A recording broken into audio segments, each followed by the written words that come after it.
Discapacidad y limitaciones. Un sesgo en las trayectorias universitarias. Episodio 1. Concepto de discapacidad. El análisis de las trayectorias escolares es una forma eficiente de obtener información sobre el comportamiento académico del alumnado.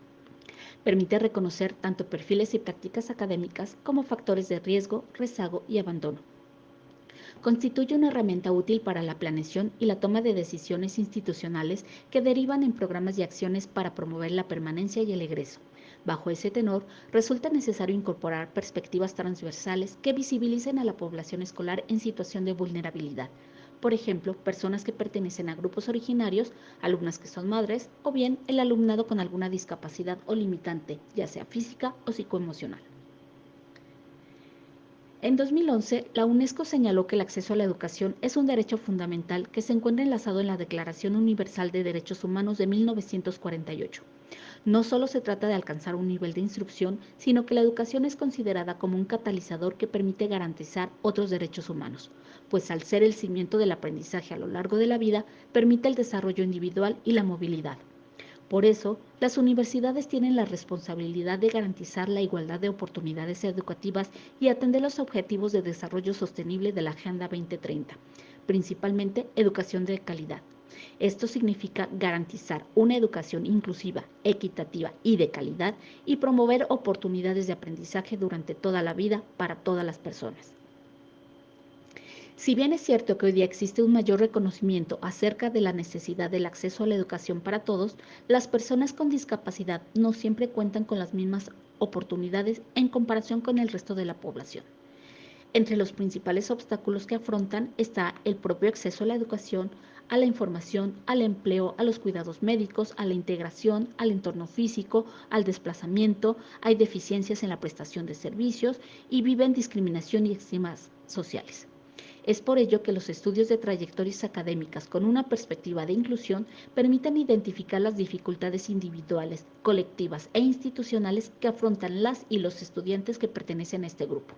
De esta forma podemos contribuir en las decisiones para fomentar su retención. En este primer episodio nos acercamos al concepto de discapacidad y su clasificación, información que sirve de preámbulo para comprender algunos retos y dificultades que atravesó una estudiante con limitación motriz durante su formación universitaria. Históricamente, las personas con discapacidad han sido víctimas de marginación y aislamiento. A inicios del siglo XX se les atendía desde un enfoque asistencialista paternalista, cuando se crearon centros de educación especial, pero con un enfoque de dependencia que reproducía totalmente los estereotipos de discriminación. Al término de la Segunda Guerra Mundial, se formaron las primeras asociaciones por la defensa de sus derechos. El camino por recorrer fue sinuoso, pero los primeros resultados fueron visibles en junio de 1980, en el marco del 14º Congreso Mundial de Rehabilitación Internacional en Winnipeg, Canadá, donde se redactó la Carta para los años 80. En este documento, la Junta de Gobierno definió que la discapacidad es cualquier restricción o carencia de la capacidad de realizar una actividad en la misma forma o grado en la que se considera normal para otro ser humano. En ese tenor, las políticas públicas tuvieron un cambio.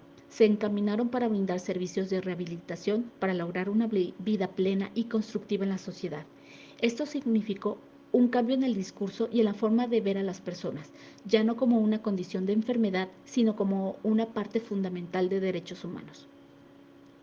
Otro avance importante se dio en el 2006, durante la Convención de los Derechos con las Personas de Discapacidad realizada por la ONU, ya que se consideró que la discapacidad es una condición que se origina por la interacción entre las personas con diferencias, con deficiencias y con barreras debidas a la actitud y al entorno que evitan su participación plena y efectiva en la sociedad en igualdad de condiciones con los demás.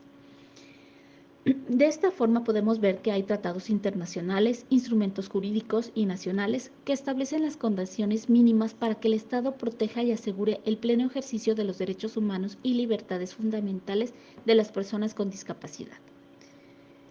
Hoy día, la Organización Mundial de la Salud clasifica 4 tipos de discapacidad en función del área corporal que afecta. Puede ser física o motora, puede ser sensorial, que involucra los sentidos, puede ser intelectual o cognitiva, que incluye la dificultad en el aprendizaje, el retraso en el desarrollo del lenguaje o la motricidad, y psicosocial que afecta la capacidad de gestionar las emociones o relaciones interpersonales. Una vez que hemos comprendido el concepto de discapacidad y su clasificación, debemos enfocarnos en el papel de la educación como medio a través del cual las personas con discapacidad tienen la posibilidad de acceder a un empleo, ser autónomas y lograr un nivel de realización de vida, ya que esto es un derecho. De esta forma articulamos la equidad, la igualdad y la justicia social. Por eso es importante generar espacios incluyentes y concientizar a la sociedad en este tema, de tal forma que entendamos que la discapacidad no es una limitante, sino que es un estilo de vida diferente en el que se desarrolla un individuo. Este ideal no siempre se logra, como señaló Cruz en 2022, pues el sistema educativo predomina bajo una visión hegemónica de capacidad-desempeño. Por ejemplo, en México, hay 20.838.108 personas con discapacidad o limitación para realizar alguna actividad diaria. De acuerdo al INEGI, esta cifra representa el 16.5% de la población total.